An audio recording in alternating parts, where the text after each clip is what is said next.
and welcome again to another Working for You program. I am Les Roy Williams. Thank you very much for joining us for our program today.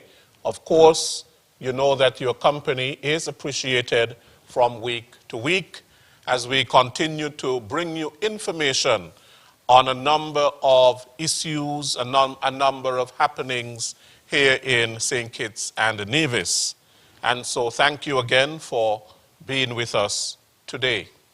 Today we are going to be having a discussion on museums. And today is International Museum Day, celebrated on May 18th.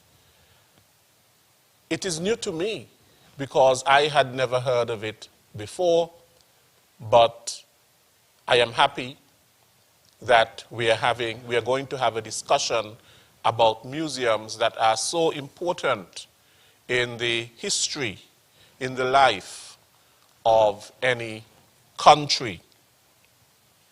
And the theme for this year is the power of museums. Museums hold immense power. And so we'll be having the discussion on the power that museum holds. I have in the studio with me Mrs. Willis Goddeth, who is the Executive Director of the St. Christopher National Trust. Welcome, Willis. Good afternoon. I have Miss Janelle Nisbet, and she is the Director of the Nevis Historical and Conservation Society. Welcome very much, Janelle. And then I have Mr. Percival Hanley. And Mr. Hanley is the General Manager of the Brimstone Hill Fortress National Park Society. Mr. Hanley, welcome. It is my pleasure to have all three of you here. I appreciate it very much. And we will have a lively discussion on the day itself, International Day or International Museum Day, and under the theme, the power of museums. So let us begin with you, Willis. Even before we get to the power of museums, tell us a little bit about the St. Christopher National Trust. Okay, the St. Christopher National Trust is it's an NGO, and we are responsible for the protection, preservation, and conservation of our history, sites, buildings, things, tangible and intangible in St. Kitts. And so we have a vast or a wide range of responsibilities. And today we're going to focus primarily on the museum, which is one of our responsible sites, which is the National Building, the Old Treasury Building, which houses the museum. So that is one of the sites that we own. And the St. Christopher National Trust is, like I said, it's an NGO. It's managed by a board of directors elected from amongst its members with appointed persons from the government. And we have a staff of about 7. We also, at the National Museum building, we also have a heritage gift shop and a research center.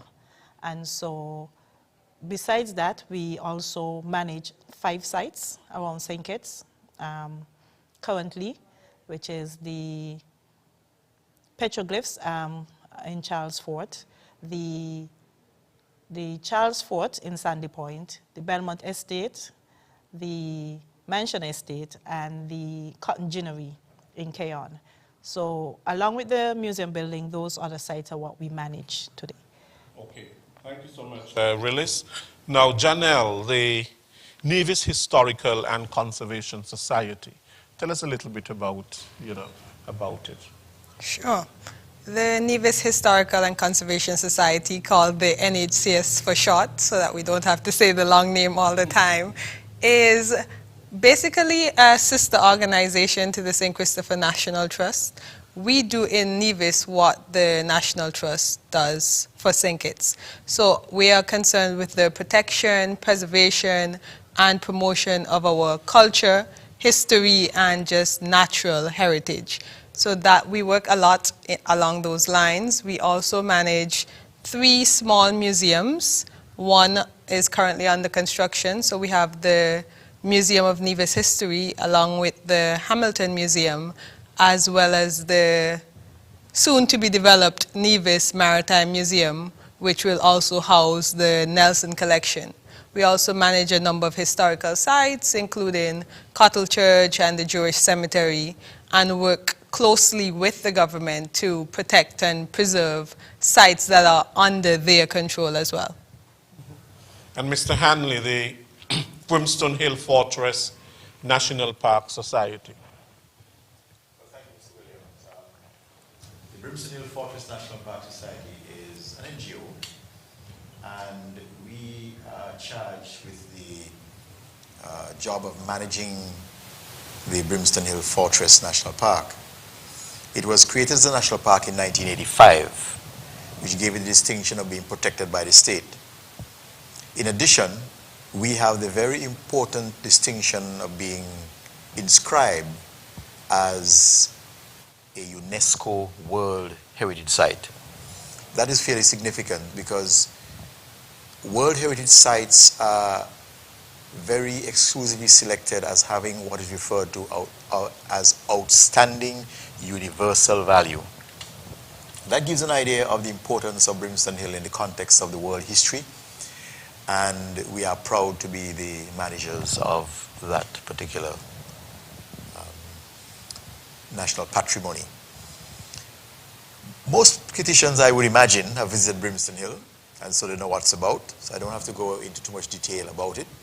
And of course, if you have not yet visited Brimstone Hill, we therefore want to encourage you to make sure that you secure a visit as soon as possible. For local persons, it's only 10 EC dollars. You spend more than that to buy breakfast sometimes. And you get a very detailed and exciting tour of Brimstone Hill. In fact, as a local, I would encourage you not to come up there for an hour, not to come up there for 2 hours. Come up there for at least a half a day. And you'll also discover that even if you come for half a day, that you'll still not cover all there is to cover at Brimstone Hill. It is so extensive. 45 acres of historical monuments, and therefore it takes a while. And also, it will take a little energy. So pack a picnic basket. We allow people to come and picnic. We have picnic benches and so on. Pack a picnic basket. If you want to have a small tent, you can get permission before you come to pitch a small tent and have a group. And there's special group rates. You can get half of that admission fee for group rates. So we encourage everyone to come. Make use of your local historical sites. The tourists and so on and the visitors that come here, enjoy them, and so must you. And just 2 weeks ago, I had in my program officials from UNESCO, of course, and they were discussing the importance of the preservation of historical sites, and some of these sites, of course, that have been recognized by UNESCO as World Heritage Sites. And even though you are NGOs, as all of you indicated, nonetheless, you work very closely with government, extremely closely with the government in carrying out, for example, culture, the importance of the preservation of culture and history and all of that. Very important. But let's get to the meat of the matter. Museums, and today is International Museum Day. Now, what is the objective of this day, Willis? International Museum Day. We have so many museums all over the world. We need to have a lot more here in St. Kitts. Yeah. So the objective today is to promote the museum and its goal and its function and its objectives within the context of our culture, and to share what is in the museum, especially or specifically with the locals. We have a lot of people who visit St. Kitts. As Mr. Hanley pointed out, and they appreciate what we have. Our locals also need to do that. So today we took the opportunity to invite a lot of the schools to come by and to come and to see what we have in the museum. So the real function of a museum from the National Trust perspective is education, awareness, the preservation of our history, and the promotion of it. So that today is what we do. And the National Museum of St. Kitts promotes the history of St. Kitts. But throughout the years, we have interspersed that with what we call special exhibits. We've mounted exhibition that tells a specific story or highlight a specific activity or an event that took place. And so that is one of the ways we also, use, because the permanent exhibit at the National Museum stays there. If you come today, you see the same thing, you come tomorrow. But every so often, we'll mount a special exhibition. So if you come again the next month, you will see something special. There will be something that is targeting a particular topic, interest, event, or so forth. And we call those special exhibits. Currently now, we have 3 special exhibits in the museum. And I think a lot of persons would have realized that we have begun some restoration work on the building. And what we have done is that we have taken down our permanent national exhibit because we want to make it more modern, more interactive, more interesting to the targeted audiences that we target. So we've taken it down to revamp it, and so hopefully by the time we finish restoring the building, once you enter, you'll see a new, modern exhibition of the history of St. Kitts and Nevis. But today, it's really about us sharing the history of St. Kitts, educating our people, and to have them appreciate what we have. And trust me, people don't come up there, but when they do, they're floored by what's there. Mm-hmm. Now, Janelle, the museums play a great role in the development of people, development, of course, of culture, the development of countries on a whole. And part of that development has to do with the preservation or the conservation of our past. Why conserve and preserve our past? Isn't the past in the past? If the past was in the past, we wouldn't have many of the aspects that we have in our current society. It's important to preserve the past so that we can learn from and build on what our ancestors have already worked towards. So if everyone begins from square one, it would make for a very lacking society.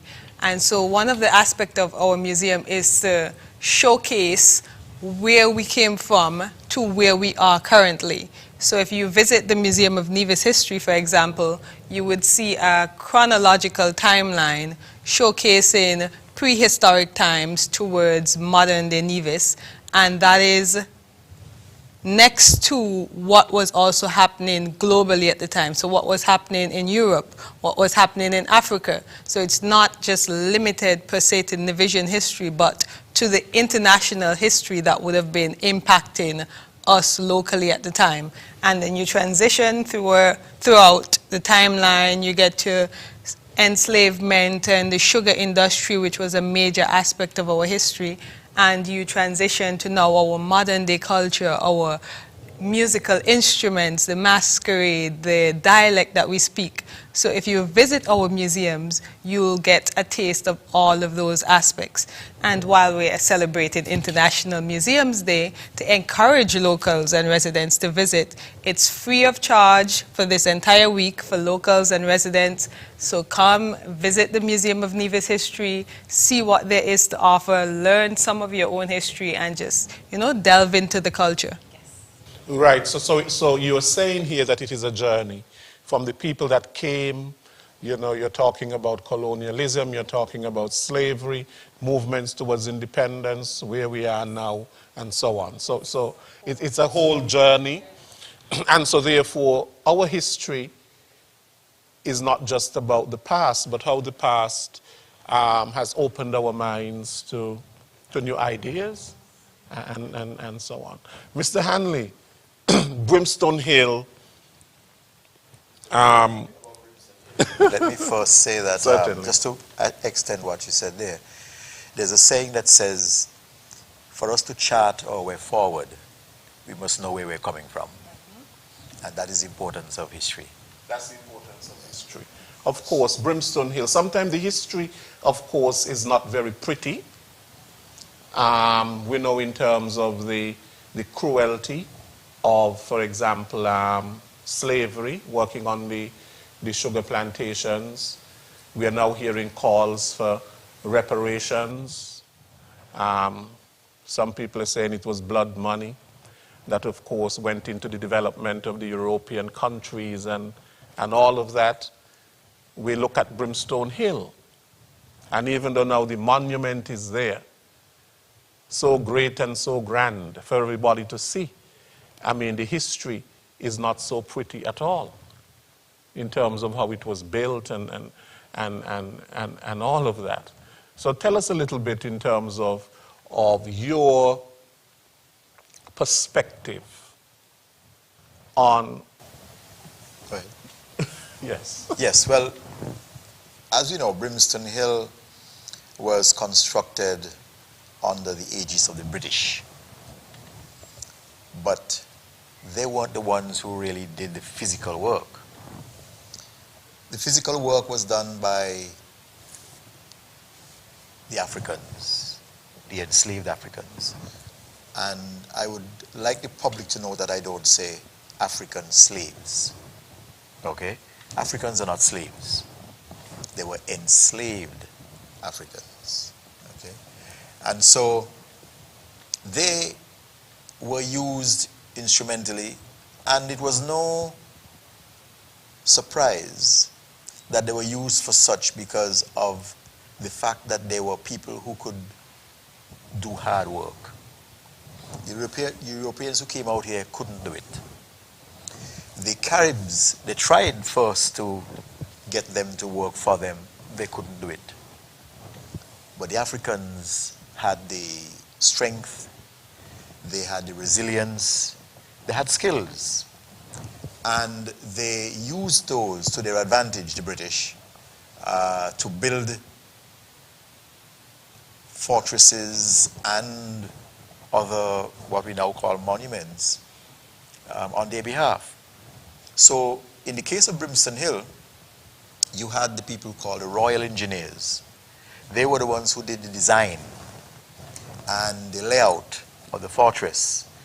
And the design ensured that it had a certain purpose, which was warfare, defense. But the actual construction was done by the enslaved Africans. They cut every single stone you see at Brimstone Hill, and it's not 1,000 stones. It's millions of stones. They cut every stone. And it might be interesting to note that to cut a stone took somewhere between a half to a full day to cut one stone, because it was all done manually. No machines, manual chipping and chipping to get it that fine, beautiful surface that you see, and what is at the back, which you don't see. And so over about a period of 100 years, that construction took place, putting together all of those stones to make what eventually became an impregnable fortress, one that is not only built to be impregnable, but also impressive. So there are elements of design and beauty that are encapsulated in its construction, but there's also the functionality. And I just finished a tour with some students and staff from the Clarence Fitzroy Bryan College, and they were amazed at some of the things that they were being exposed to at Brimstone Hill. It's a very complex monument, and one that is of interest not just locally but also internationally, because it had repercussions throughout the Caribbean and throughout Europe and the Americas. Yes, right. So repercussions, that word, repercussions.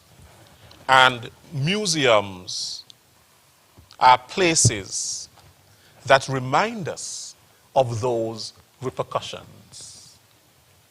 Museum reminds us a lot about a lot of things. I have visited museums in several countries where we still have a very big stronghold of the colonial. And those museums, when I visit them, they tend to cover up the story and the narratives. And we have been in discussion through a grouping that into the International National Trust Organization had formed after the last conference they had online last year. And they realized that a lot of museums, not only in the Americas and in Europe, that they cover up the story. And they have been trying to get them to open up the story. So you would not go into a museum in Europe and see a shackle. You would not. And if you go into a room, the shackle alone will be in that room, and they will put almost similar to enter at your own risk because they don't want to offend their visitors. And now they're saying that, you know, you need to stop it. You need to start to tell the true story of what it was. You need to stop covering it up. And we are asked in St. Kitts, how do you tell your story? And I'm like, free for all. We have no reason to cover it up. We are the ones who suffered, so we want that story being told. And museums tell a lot of stories, a lot of stories, and they're very emotional stories, no matter what the story is. And I'll give you an example. When we mounted that special exhibition that marked the 50th anniversary for the Christina disaster, 50 years later, and people stood in the room and cried because they lost somebody. So even at that, 50 years later, you're still feeling the emotions. When we put an exhibition, when we put the 200-year-old register of the enslaved people on display and the whole story behind it, man, we put out everything that slave would have encountered coming to St. Kitts. The story was out there, and visitors came and they cried in the room, just imagining what, you know, these people went. And you're not talking just the Africans, you're talking about people from different backgrounds who come because they know the story. So museums tell some serious stories, and we need to, as locals, come and learn the story and appreciate it. And, you know, I said to people all the time, as much as we don't like the fact that we had slavery, and our people came from Africa and they were enslaved, what they left for us, the legacies they left for us are enormous. And as Mr. Hanley alluded to, ain't nobody else could have done it. Even they brought Europeans here. They had British slavery. They brought slaves here who were white people, but they couldn't do the work.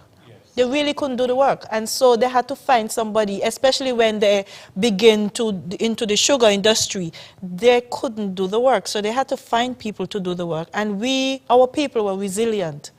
We were strong, resilient, smart, educated, skills. I mean, you had somebody pointed out the other day, when you visit Brimstone Hill and you go down, I think it's the captain's quarters where they have these arches. And yeah, the officers' quarters. And Kitishan Hill tried to build the same thing if you go up there, but it doesn't look nothing like it. And yes, and somebody pointed out, look at that, modern engineers, and they can't get the arch curve as our enslaved forefathers and those people did with hand, tools, not machines, tools, hand, you know? And when you look at the chimneys that they built, that went however much high, and they didn't have scaffolding, they didn't have all of these machines we have now, but they did it. And those are our legacy. And it is a legacy that we must appreciate. So we cannot, as Kittitians and Nivisians, continue to destroy those legacies by stealing the stones, destroying them, knocking down entire structures, to take the stones, to go and build buildings. And I want to appeal to those architects and engineers here in St. Kitts. When you design a building that requires face stones, make sure they know where the stones are coming from. Because people are taking backhoes and knocking down entire structures. And that is destroying our legacy. That is destroying our history. We can no longer tell it because there's no evidence to tell it. How can we appreciate how our people work so hard to create this that you know, we can't show it no longer? That cannot continue. And you know, our history is important. We are here to preserve it. We are here to protect it. And we need the support of everybody. So people can't come and say, oh my, well, you know, those things are not accepted. And we need to be able to protect what we have. And as we alluded to earlier, build on it. Build on it. We can't build on something if it's not there. Yeah, you mentioned an extremely important point, Willis, and perhaps Janelle can pick up on it. And it has to do with cultural and historical erasure. Because sometimes we probably do not understand what we are doing. And sometimes we are wiping out our history and wiping out our culture and not preserving it, not conserving it. And it's the treasure of a lifetime that we are destroying. Indeed, because again, at the Museum of Nevis History, what we do, we promote it as a gateway towards Nevis as a living museum. So as you go through our museum, at the exit, you will have a map of Nevis showcasing all of our primary historical sites. And when you get to those sites, you have historical background information on them as well. So when you get to sites now, like Willis just indicated, and you have individuals who would have gone to the sites and stolen the stones to go and make a pretty fence or a nice house, now you're destroying that aspect of the museum, Nevis as a living museum. That history that someone came to learn from, to see, to witness, to understand how this came to be, is now erased. Is this actually a thing? In Nevis recently, you would have had like there's an alleyway where it's believed that it was the slave wall, like that was the market, the pathway that led towards the slave market. And that wall was recently destroyed. And something like that, right now the individuals living there, we know what it was, but in the next 10 years, our kids won't. They will never know that's what was there. We now have to preserve that history in a place like our museum to be able to transmit that. Whereas if you left the physical structure, that in itself could be a reminder, not for negative purposes, but to understand, to know. Because all aspects of our history is important. The difficult aspects, the pleasant aspects, when we think that we came from kings and queens of the Ashanti kingdoms, that's important. And it's also important to know that our ancestors were stolen and brought here as hostages to work. They weren't slaves, but they were hostages forced to survive in that situation. And it's important to know how you came to be. Yeah, recently we've seen a sort of a new phenomena where statues, you know, erected and monuments erected and so on, and people want them demolished. They want them demolished because as far as they are concerned, they do not remind us or do not remind them of anything pleasant that these people did. And so you see them dragging them down in the US and so on. Wouldn't you say that that is a part of erasing the culture? My personal opinion on that is I wouldn't propose destroying certain statues, but I would propose putting them in a place where the accurate and comprehensive story is told about this person that was celebrated as a hero during this time, but these are the atrocities that we can recognize now that they would have committed.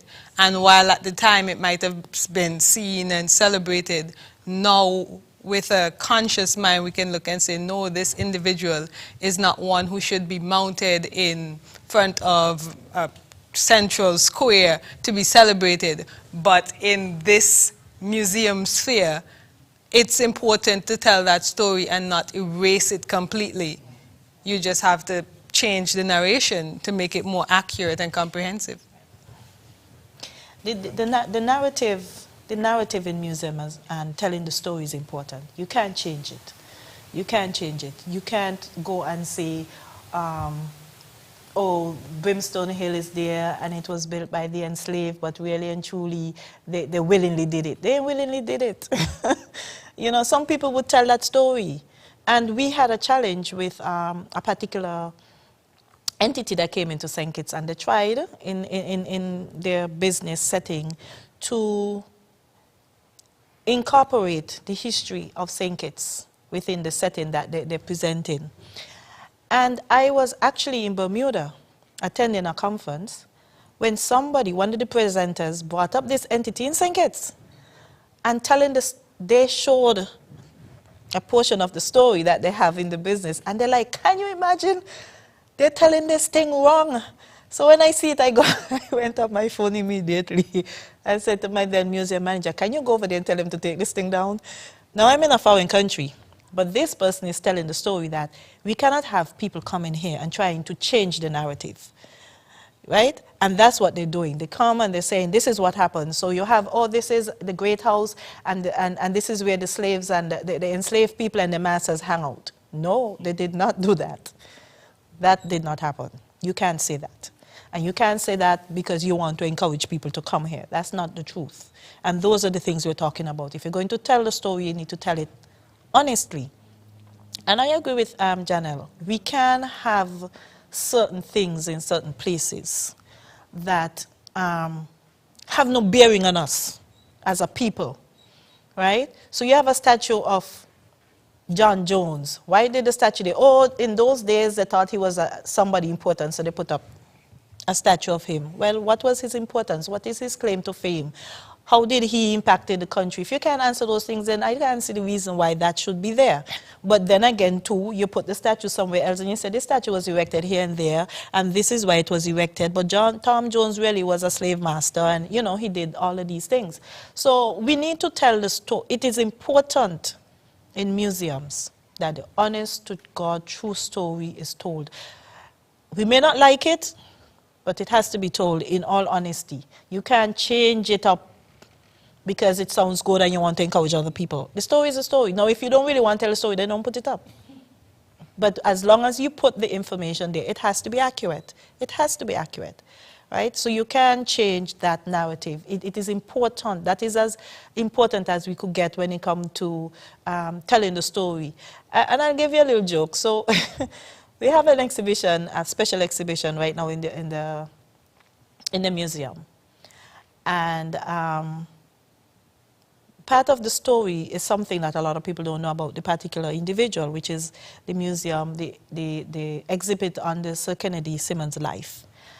And today, when the students came out the room, I said, which was your favorite room that you went in? And they said, oh, the Sir Kennedy one. And I said, well, what do you remember about him? And they bust out something really personal that a lot of people don't know, and I couldn't catch myself. And I'm like, that is something that a lot of people don't really know about Sir Ken. But it's in there, and he approved of it being there because it is part of his life. Yes. So we can't take it out and say, oh, you know, it ain't part of his, you know, nobody really need to know. Once you're telling a story, you can't leave anything out, right? So it is what it is. You have to put it in. How you put it in is important. How you present it is important, but it has to be there. And that's important in telling stories.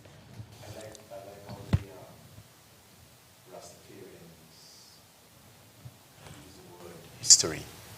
They separate it into two words. His story. And that is important because experience has shown that history is told according to who's telling the story. And each person tells that story based on their own particular bias and their particular exposure. Somebody will tell you the same story from a different angle because they had a different perspective. So history is told by who's telling the story. And this is why I agree with the two ladies in terms of the importance of ensuring that history is told as accurately as possible. Yes. Not with a particular bias, but accurately. And then people have the chance now to put whatever interpretation they wish to it, but the interpretation will be based along the lines of the facts and not along the lines of what they think they should tell or what they should not tell. Right. So we are dealing here with two things. The one who is telling the story, telling it, as you said, Mr. Hanley, from their perspective or their bias or from their experience. And on the other hand, you have the person who is interpreting the story, because we also interpret according to our own experiences and our own biases. And so you have two things happening: the storyteller and the person who is actually interpreting that story, because that story can have many interpretations based on who is interpreting the story. Now, the International Council of Museums, do we have any representation on it?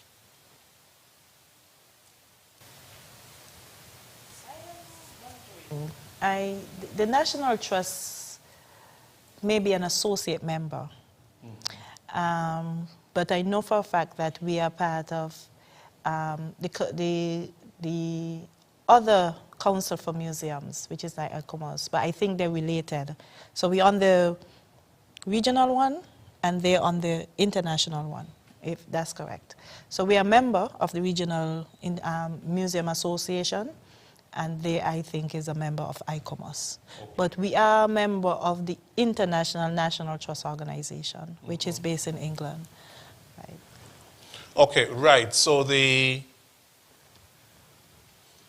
if we want to preserve both our tangible heritage, our tangible culture, and also the intangible. Sometimes we don't speak so much about the intangible, which is just as important as the tangible, because it is the intangible, my understanding, that gives rise to the tangible. Okay? The Ministry of Culture has just finished a project to preserve the intangible cultural heritage in both St. Kitts and Nevis, and that was a project funded by UNESCO. And so through that project, they would have captured the preservation of speeches, actions, dances, those type of things. How you make a yard boom, or even that is that they're trying to preserve, and different other aspects of our intangible heritage. So that part of our culture is controlled a lot by the Ministry of the Department of Culture.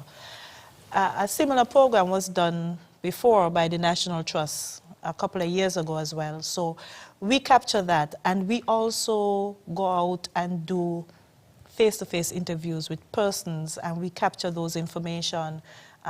We do them digitally, so it's you sit with somebody and you have a conversation about a particular thing, and you capture that, and that is part of preserving the intangible. They're telling you how it used to be done, and you try to preserve it so that when you're ready to tell the story about it, you would have had that information in order to share as to how it was done, how we used to do things then. So intangible cultural heritage is important. It's coming from more of the Department of Culture than the St. Christopher National Trust. But that information is also shared, it's stored in the archives at the National Trust. And I want to elaborate a little bit here. Our entire history cannot be found on Google. A lot of people, they want to know something about St. Kitts, what happened in St. Kitts, anything about St. Kitts, and they go on Google. It's not on Google. Our information are in our archives, tangible. It's just this morning, when the teachers came and they're like, can we get all of this information you have in here? No, you need to come to the archive, sit down, do your research, and gather the information for your, as I say, my social studies class, and we don't have all of this happening, and we didn't know this, and we didn't know that. And we Google it. It's not on Google. So we have archives at the National Museum building where you could come and research anything about St. Kitts, you'll find it there. Anything about St. Kitts, you find it there. People, even when Janelle visited today, she's like, where you find all the information? I'm like, downstairs. I did say Right. Actually, It's good. I was impressed at how they were able to put the information together so nicely. Like, I know it exists, but I'm also aware of the dedication, and that an individual has to be dedicated for hours to be able to pull the story from a cross-section of materials. But to piggyback on your question about intangible cultural heritage, since we're talking about International Museums Day, as part of our celebrations tomorrow, we've invited a number of primary schools to the museum ground in Nevis, where we'll be entertaining them and teaching them a number of traditional games that we used to play as children ourselves. And that is a critical aspect of intangible culture that I find is not being effectively passed down currently. I took the game of jacks to my third form class when I was teaching recently, and they had no idea how to play, how to even throw and catch the ball, no eye coordination, nothing. So tomorrow will be dedicated to games such as dog and bone, jacks, Mississippi, plum in the middle, and that way the older ones among us will be transmitting it to the children who can go back to school and also share it and help to preserve that aspect of intangible culture. We did an exhibition on that a couple of years ago. The games we played, it was called, and we had all of those things, and the kids were amazed that they could have come to the museum and play these games, you know, hopscotch, skip rope, the go-kart. We had a go-kart made from, you know, we had those things you steered made from coconut branch. You know, all of those things that we've lost. That, again, we've lost on it because our children now are more interested in the technology, and they're not interested in being outside and playing rounders. I sure if you say rounders, ain't a soul child know what you're talking about. And playing cricket. Anywhere you find anything that could hit a ball, you know, where you play telephone with the string and the pans, and you know, all of those things we had on display when we did the exhibit of the games we played a couple of years ago. So we continue as a museum, as our function to educate our people on our history. Right, the education component. Mr. Hanley, I would like you to speak a little bit to the power of community building through education. You know, that relationship between community building and education on our history. I know it's in our museums. I know there are museums at Brimstone Hill that try to tell the story and so on. Yes, well, it is extremely important that museums, our National Museum, the one in Nevis, the ones at Brimstone Hill. And many people do not know that we have museum rooms at Brimstone Hill. If you take the time to come to Brimstone Hill and look around, at the top of the fort, where the citadel is located, we have rooms that are dedicated to the interpretation and recording of part of the history of St. Kitts and Nevis as it pertains to Brimstone Hill and about the history of Brimstone Hill. And we expect that that not only educates the visitors, but also would filter down to the locals especially. They have the first option. And part of the intention and operational guidelines of Brimstone Hill Society is to ensure that we include the society in what we do. And so we have programs that try to incorporate the local communities. In fact, the people that we hire at Brimstone Hill, we ensure that they come from the surrounding communities. You won't find people employed there who come from Basse-Terre and so on. You'll find there people mostly from Sandy Point, Old Road, Verchilds, and those areas, the areas surrounding Brimstone Hill. And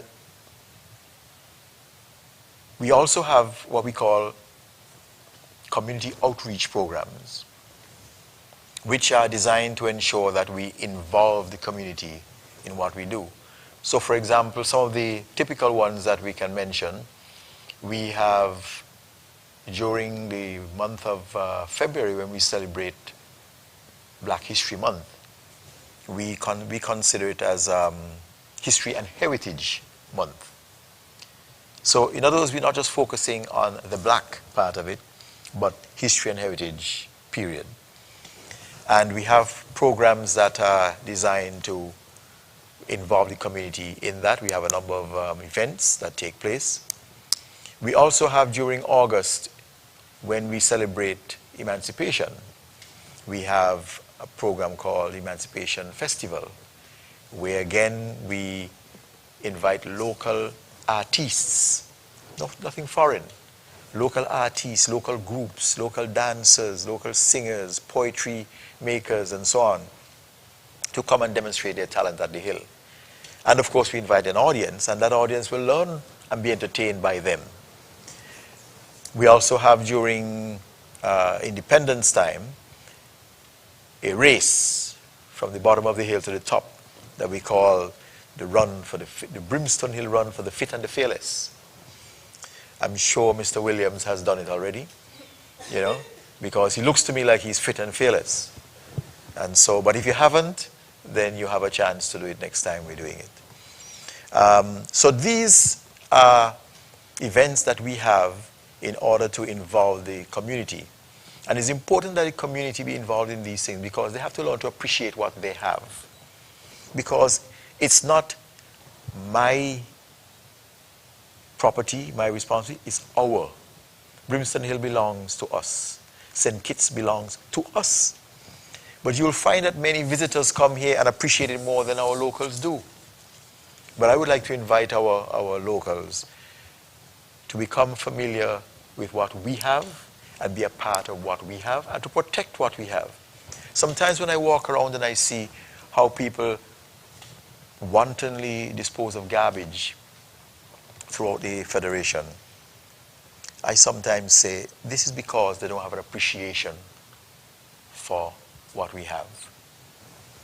And I think that if we are able to bring that information to the individual personally and that they adopt it personally, then they will have a better role to play in the overall picture of the community and the state. Yes, Mr. Hanley, I think you're very accurate in terms of how all of this can shape an informed and engaged civil society. And that is what the education on our history and our culture is all about. We want people who are engaged, we want people who are informed in our civil society. Now, the benefits of museums to a country. There are many benefits, I suppose, that museums have to a country. Let us list some of them. We can look at the benefits of museums to a country in a number of categories. You can look at, let's go with the most basic that people somehow like to focus on, financial, because a lot of people might say, well, what's the point of a museum? It's not making any money. But contrary to popular belief, the museums do draw in some income, particularly from external visitors, because there's a whole international body of individuals who are interested in learning about different cultures and just appreciating the islands and countries that they're going to. So it's about the social economy, not just about the financial economy. Yes, but it's about the social economy. So you have a whole, all of it is linked. So that financial profit now that we can make from the museum, let's just go that route for a second, that now through the Nevis Historical and Conservation Society, because we're non-profit, is transmitted into the community through different projects that we're doing, cultural projects, environmental projects, historical conservation and restoration projects. So if we want to talk about benefits, that's one. Now if we go to the main benefit to me is to preserve, protect, and promote the culture of the country or island that the museum is in.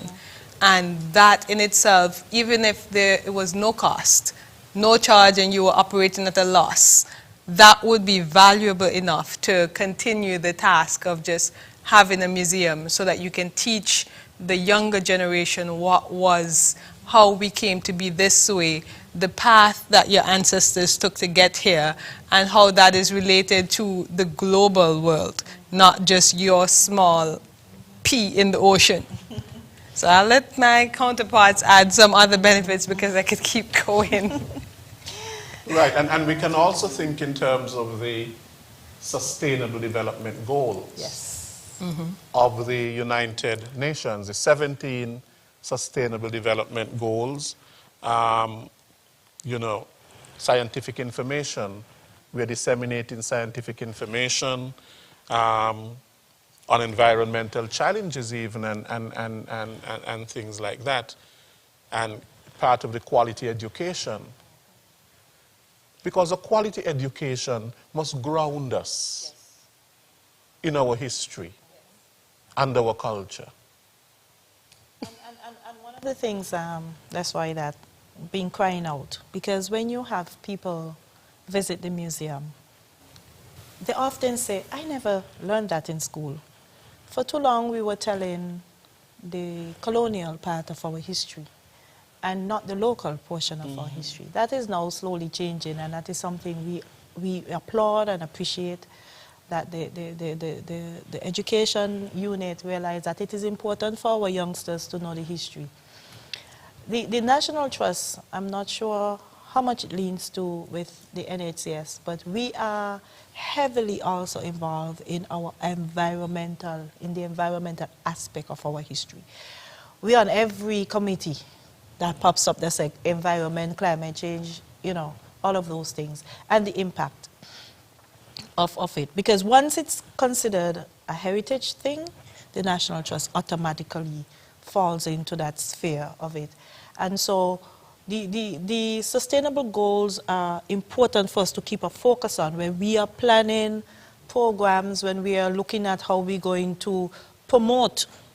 We want to keep that as a focus there. And so it's important for us to you know what they're looking at and how we fit in order to achieve our own personal objectives.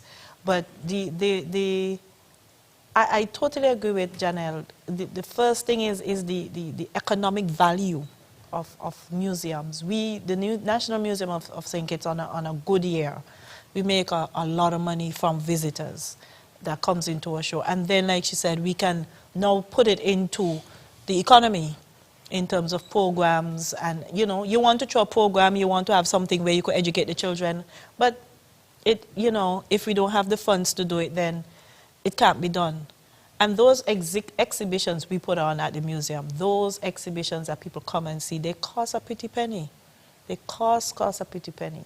So let us not be aware that, you know, we don't need the financial support from everyone. The last 2 exhibits we put up, one is between $20,000 to $25,000 EC dollars to mount each. So they're not cheap, and I'm sure Janelle will attest to that. They're really of high standards. They're very of high standards. And so that is what we are trying to do, to raise the standard of the National Museum. We want to be very competitive to, you know, what is out there. You're going to a museum, you want it to be interactive one way, but you want it to be able to tell the story. Not all digital. We don't want you to have to come and do a screen, but, you know, to advance. If you know, you see something, but you want to know more, you have the other aspect of it. So it is important. The sustainable goals is important. We focus on them when we develop our programs and plans and executing them into the community. Yes. And knowing our history, preserving our history, our culture, can give us a very strong sense of justice and peace as well. And basically how we can even have very strong institutions. Institutions built on justice, especially understanding where we are coming from, how we were treated, the inequalities that abounded in our history and so on, can make us a better people. I think it is in our constitution even that that is one of our fundamental rights, never to be enslaved. And that has come out of the fact that for so many years, period of enslavement on the sugar plantation, you know. So that strong sense of justice coming out of our history, I think, if our history is properly taught, you know, can be something of, you know, that we have. Now, you mentioned something, Willis, in terms of digitalization and accessibility. Because in this modern day and age, how are you using the technology in your museums to reach more people? Well, we've just started. Like I said, we had a permanent exhibition up that tells the entire story of the country's history that we took down as part of the plan to modernize it. But that what we had up, we are actually in the process of digitizing it. So you could do you should be able to do a virtual tour of the museum as it was before we now going to modernize it. And that also is part of preserving the history, because we had up these big wooden boards that if you didn't look where you're going, you'll bust your toe, and you had to stand and read because the papers were 8.5 by 11 that tell the whole story of one particular event on an 8.5 by 11 paper. And so you had to be up close reading. Also, you thought about accessibility. If you are challenged, if we have guests who are in wheelchairs or anything like that, they can't visit the museum. So we're actually part of the restoration process that we're putting in a lift that you can come up to the museum. And you're no longer, you know, having this, because we have a lot of people who come visitors and they have somebody who part of the group in a wheelchair, and they have to leave them downstairs, and they come up and they enjoy the whole thing, and you know, the other person have to hear all about it. So we can't have that anymore. If we are going to be a modern museum, everything must be, you know, be able to reach everybody. So you're going to have a section where kids can be interactive if they come. So it's no longer a turn off for them, or they It's come. engaging. Yes. And then you have the history that you know, it would enlighten the elder persons who say, yeah, I remember this, or yeah, I remember when we used to do this, and when it was like this, and when it was like that. And Not appreciate even that. Sometimes, you know, to help people to understand very complex and nuanced concepts. You know, to put it in such a way to help people to understand. Yes, So definitely. you asked about digitization, and we have attempted to incorporate that into our museum at the Museum of Nevis History.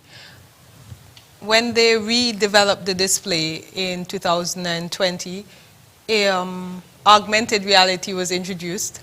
Unfortunately, HP would have discontinued their program, so that aspect is temporarily down. But we also have QR codes on a lot of our displays. So when you get to the section on culture now, and you're reading about the string band music, and you're reading about the different dialect words, there's a QR code there where you can scan it, and it takes you to maybe a YouTube link where you can actually see it live in action happening. So aspects like that is how we work to digitize on a budget, but it's effective. And we've also recently introduced an in-house production at our museum. October last year, I believe, was the first production. It's monthly, where I would interview different individuals associated with the society. So it's called DEMSE, because, you know, locally, somebody always say, DEMSE Expert Perspective, and we have conversations about their field of expertise, historical sites, culture, archives, and then we put it out on social media, our website, YouTube, so that individuals can access and learn about our museums that way. Right. We are going to go to the phone lines, and the numbers to call are 466-2666. That is 466-2666, 662-8674, 662-8674, 767-4765, 767-4765, and the overseas number is 1-239-645-4500. That is 1-239-645-4500. We welcome your calls. Right, Mr. Hanley, at Brimstone Hill, how is the technology? What role is the technology playing to help people to understand the history better? Because that is important, you know, we have to use the technology now. Yeah, but unfortunately technology also costs a lot of money. And so you find that we may resort to more conventional methods in the meantime while we are trying to get engaged with the implementation of new technology. For example, one of the things we are thinking about at Brimstone Hill, and you'd have heard Willie speak about at the museum, people who can't manage the stairs. Brimstone Hill has a very formidable staircase. It's only 27 steps actually, but it's one of the most, how should I say, physically engaging 27 steps that you'll probably ever do. As a result, you would have people who are differently abled, who are unable to maneuver those steps. We have been conscious of that for a long time. We have had some folks who have come here from Parks Canada to look at the situation and determine how best we can accommodate those kind of people. Okay, Mr. Hanley, stick a pin there. Working for you, good afternoon. Hello, working for you, good afternoon.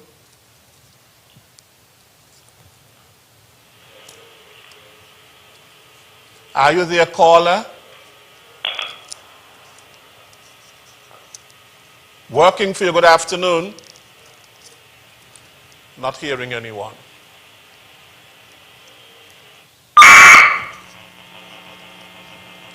Working for you, good afternoon.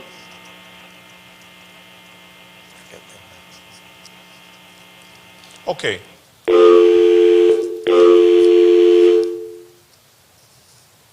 Caller, please feel free to call back. Right, Yes, Mr. Hanley, yes. So as I was saying, these folks try to look at how we can get access to those persons. So introduce some kind of lift or something like that. But unfortunately, because of the nature of Brimstone Hill, those are difficult things to implement without damaging the original fabric of the structure or structures, and those are against the principles of UNESCO. And so we have to be careful with that. However, we've thought of another alternative. On one of my trips overseas to a UNESCO event, I saw some folks demonstrating a three-dimensional experience where they can put in 3D an experience of an actual situation. They put on these goggles and you're right there, okay? And so we've thought of incorporating something like that where for those people who can't make it to the top, create a 3D experience where they can literally stay in one place and do a tour of the areas that are inaccessible to them under their circumstances. But that will involve quite a bit of money. Yes. So it's something we are considering, but it will take time and money. There are other aspects in terms of the record keeping, you know, digitizing, as we said. We have some of our documents and records digitized. And again, that's another time-consuming Yes, we situation. have a caller again, Mr. Hanley. Let's hope it comes through this time. Working for you, good afternoon.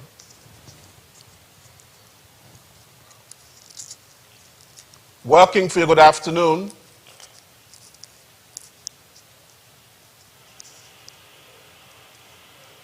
Good afternoon. Hello? Yes, we are hearing you. Hello? Hello, we are hearing you.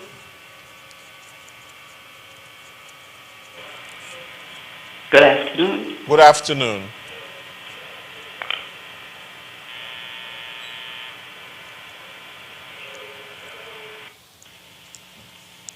Hello? We seem to be having some... Yes. Are you hearing me? Hello, we're hearing you.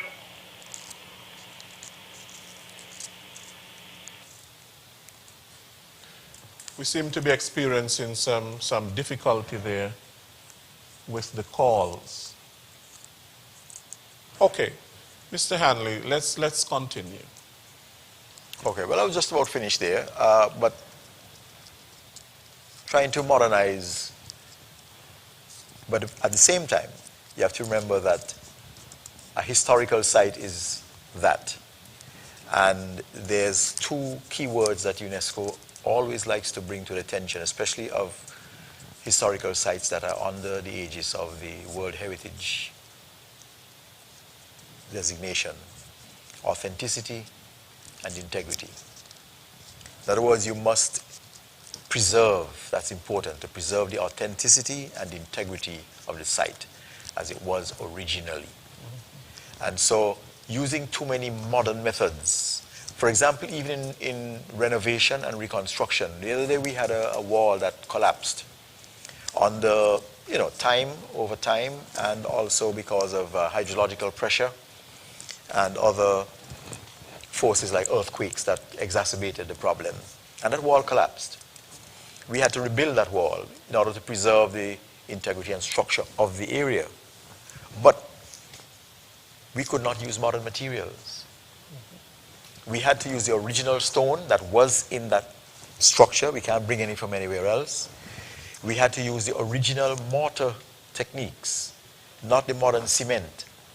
That's totally unacceptable. We had to use the original lime and make the mortar out of that to reconstruct that wall in the same pattern and the original structural design that it was originally, in order for it to be accepted by UNESCO. Yes. And so there's a situation that we have to recognize the things that has to be kept the way it is, and where modern intervention can assist. You know, there are many people who travel. Once ago, the focus was on just the sun, sea, and sand, the three S's. But, well, I don't want to go into the fourth one. That also is tourism, but we're not marketing that in this program. But the heritage tourism is very, very important. And nowadays you have people who are traveling because they want actually to know about the culture, the heritage of countries. They want to actually see the things themselves. They want to go to the museums and so on. And more, we are getting that sort of tourism. People interested in that. It is something that the islands have been looking at over the last 5 years, 4 or 5 years. We have had programs sponsored or supported by the OAS who have tried to engage the countries, the CARICOM countries, to begin to divest or divert our tourism product into heritage tourism. And so even now, there's a program that is being sponsored or pushed by the OECS that is called the RIDE program. And it comes with 3 components. One of them is the heritage tourism component. One is about the developing, capacity and they're working with all the national trusts from the OECS countries. And so they're delving into it. And I guided them the other day and I said, you're coming in, but we've had several other programs such as these that were sponsored by, other agencies out there who realize that we are unique in our own way. Same but unique. All of us have a history, same but unique. And so we need to be able to use that uniqueness and market ourselves to, the wider community. And the National Trust is also working in tangent with the, our tourism authority and the Ministry of Tourism to begin to create the spaces for that we can now have a real heritage tourism component. It is something I'm hoping that by the 2024 tourism season that we will have more than one site that people can visit. The first one we're focusing on is the Charles Fort site, which is the fort that preceded the Brimstone Hill. A lot of people don't even know of this fort, but when we take people there and they see what's there, they're like, wow. It's not as impressive as Brimstone Hill, but it is impressive in its own right. And unlike Nevis, who lost theirs, we are happy that our walls are still standing, these fort walls, which are about 4 to 6 feet thick. The other day I said to somebody that, I want to open the site that communities can now begin to use the site. And they said, well, nothing could pass through the gate, So if they have to bring tent, they're going to lodge them through the gate because you can't drive through the gate, you can't drive through the gate. Mm-hmm. It's a real fort. And so we have that. We have started restoration work on the cotton ginnery. And hopefully we can have that finished again for that. So we will be able to push a couple of our sites out there in tangent with the tourism authority who wants to sell the destination. And now we have a heritage component. There's a lot of people who come. They tell you they're not interested in going to see the sun, they're not going on the beach, they want to visit. What is the other thing we need to do also in St. Kitts is to have museum of various kinds. Working for you, good afternoon.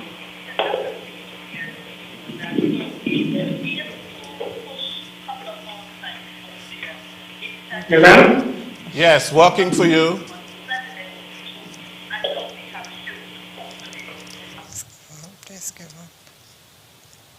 Go ahead, Willis. So one of the things I've been advocating for is spaces that we can have several different kinds of museum. We should have a sports museum. I've been working on having a cultural and arts museum. And, there are other things out there that we could tell a story that doesn't fit into the National Museum, but it needs to be expounded on, so to speak. So those, we need to find spaces that can, do those things. And Jan will have the same challenge because I'm saying to her, we did this Christina exhibition and we want to share it with Nevis for a while. And she's challenging finding a space to put it, right? So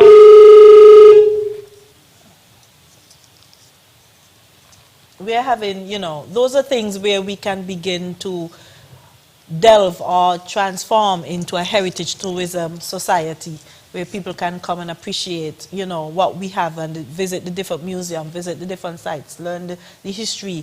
And somebody came up with the idea that we need to have a place where you can go and not only learn the history, but you could learn how we make this and how we make that and how to dance the what you call that thing, the masquerade dance, and, dance the clown dance and, appreciate our history, what we're selling. And so a lot of people would be interested in that. And so we need to really change the way we see our heritage, not only that it is there to be told, but there to be shared, and a marketing tool for our country. Yes, right. Now, what is in our museums? What is in it? Okay, I can begin. What is in them? Our museum is small, as I indicated. So as you step into our Museum of Nevis History, you will first get some background information on the society, of course, and then you will see a lovely timeline information board. It's a display that tells the story of what is happening in Africa prior to European colonization, what is happening in Europe, what was happening in the Caribbean here in Nevis at the time. And you get to follow the whole timeline, color-coded as well, so it's very easy to follow. And you see how these situations would have intertwined and what was happening at different aspects. You have aspects in our museum that talks about the Amerindians who were here on Nevis because they were here prior to the Europeans and the Africans, and they're an important part of our culture as well as a display on the whole sugar industry from enslavement and how to manufacture sugar, the boiling pot, to our modern day culture, music, art, language, batik, the stringman instrument, some of our former queens. It's just a comprehensive insight of snapshot of Nivision history and culture. Then if you transition across the way, that's in our separate museum within the same yard, that is what we call the Alexander Hamilton Museum, formerly known as the Trot House, because Alexander Hamilton, he's on the US $10 bill. You know, he's a fairly big attraction for North American guests. So, and he was a son of the soil of Nevis, and we recognize all of our sons of the soil, regardless of race. And he did make a significant impact in the world, and you have an exhibit there which tells the story of his life from leaving to Nevis to his journey in the US and his work in education and his work in the war and creating the financial infrastructure of the United States. So you have all of that happening in those two museums. As I said, the Maritime Museum is still under construction and design, so that one is to come. The National Museum of St. Kitts is vast. We have 4 large rooms that tells the entire story. And we start out with we also have a display on our environmental aspect. The sea part of it, the land part of it. Before we go into colonization, the history of sugar, indentureship, independence, culture and arts, you know, anything about St. Kitts is the storyline, the same thing, storyline. But we have a bigger space, so we have a bigger exhibition. But we have 2 rooms that we use what we call special exhibits. Like I say, we pick an event and we do an exhibition on it. And we've done many over the years, about 8 of them since I've been there. And so those are where we pick an event. We had the migration. That was a really big thing for me to understand where our people going. And if people realize our population has not changed since the 1930s or 40s, the figure stays the same. St. Kitts people just migrate. And they have been migrating from way back. It's almost like they feel like it's better out there. That's the story we got when we did the research. We did an exhibition on our money and our trading, monies from way back when. And the National Museum of St. Kitts owns a coin collection that they purchased for thousands and thousands of dollars, sitting in a bank somewhere, you know, being protected. And so we've done those type of exhibition, and it's important for us to share that information with people.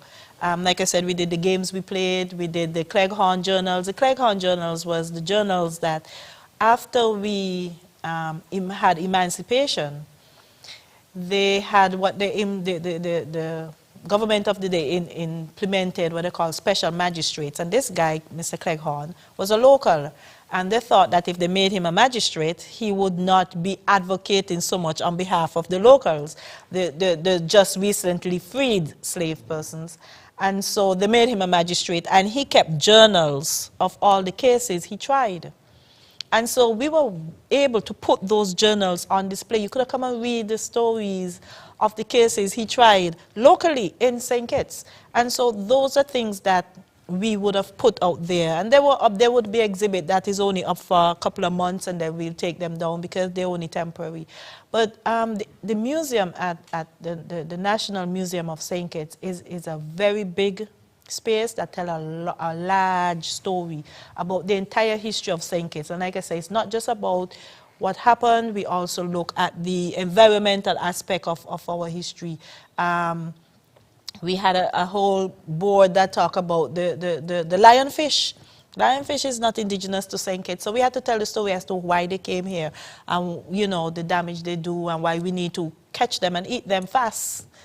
You know, so those are things that the museum have. But in truth and in fact, our museum tells the story of the country.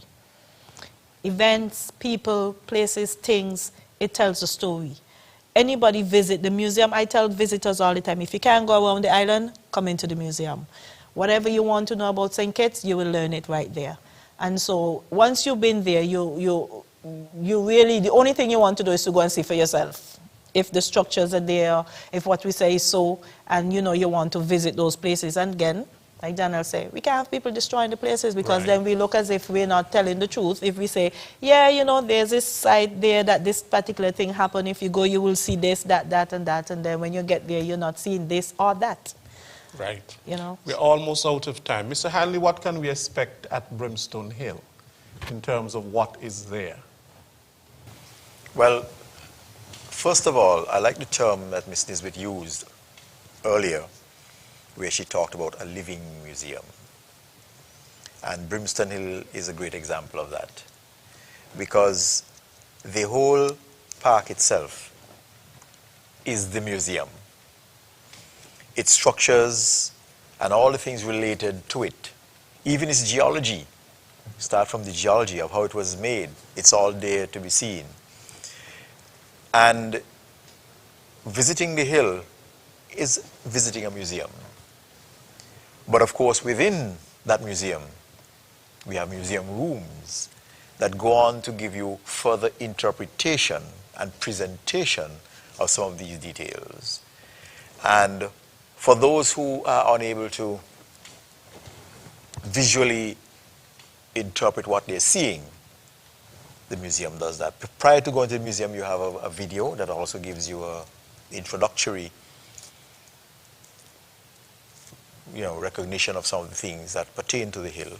But in the rooms, we have artifacts, we have pictures, we have stuff that tells the story and gives you a sort of hands-on interpretation of exactly what, not only of the history part, but even the modern developments. For example, you go there and you will see recent things that may have happened.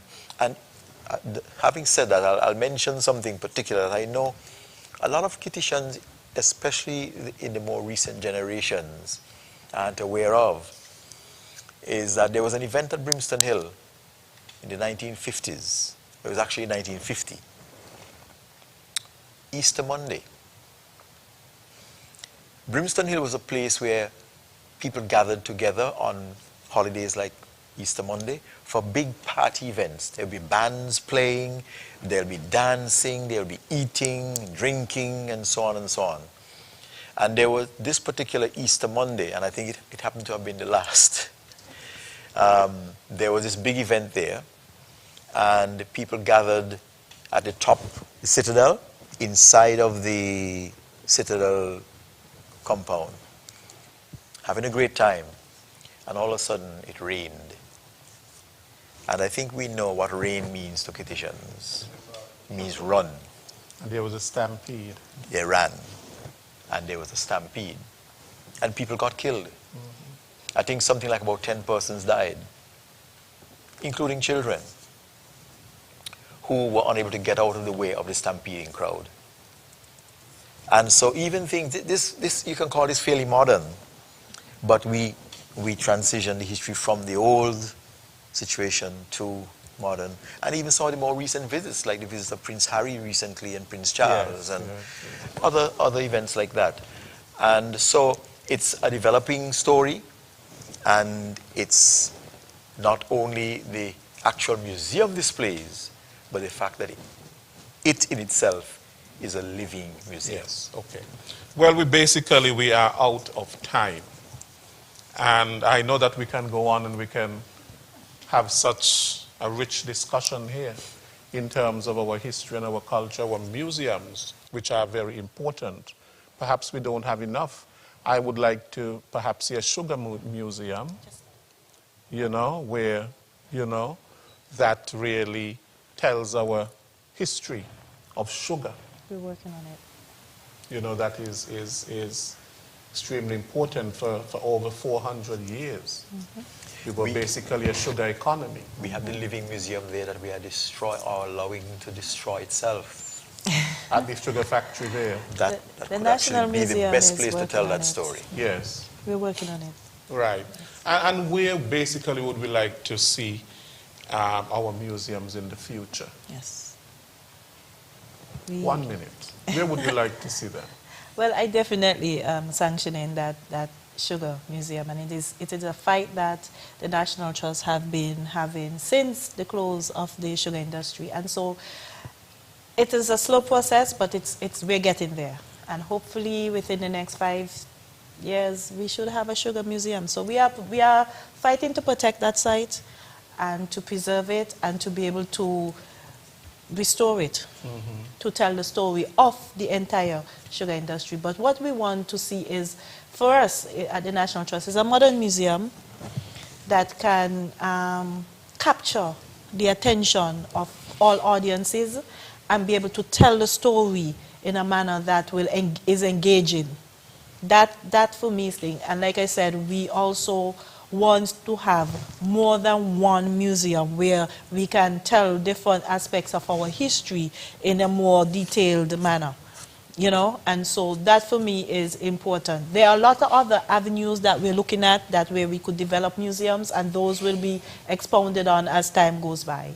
Janet, just 1 minute. I got you. So where we'd like to see our museum is to incorporate a bit more technology into it, to be able to effectively tell the story in our museum space, as well as develop a space where we can do more temporary exhibitions that are relevant to the time. And we would love to expound on NIVIS as a living museum, so to expand on the information at the different sites and how individuals can interact when they go from site to site. That's what we are looking towards in NIVIS for our museum. Good. Right. So thank you very much to all three of you. Mr. Percival Hanwy, the General Manager of the Brimstone Hill Fortress National Park Society. Thank you very much. Willis. This is Willis Goddard, Executive Director of the St. Christopher National Trust, and Ms. Janelle Nisbet, the Director of the Nevis Historical and Conservation Society. Thank you to all three of you for coming today and sharing with us on International Museum Day. Today, May the 18th. Our museums are extremely important for intergenerational dialogue. The generations, the dialogue must continue between generations, and that is extremely important. I want to thank all of our listeners to today's program. There were some persons who were trying to call in, and I want to apologize. There was some technical issue here at ZIZ, and we were not able to get your calls, and we do apologize for that. Next week, we will be back with another edition of Working for You. Until then, I am Les Roy Williams. Take good care.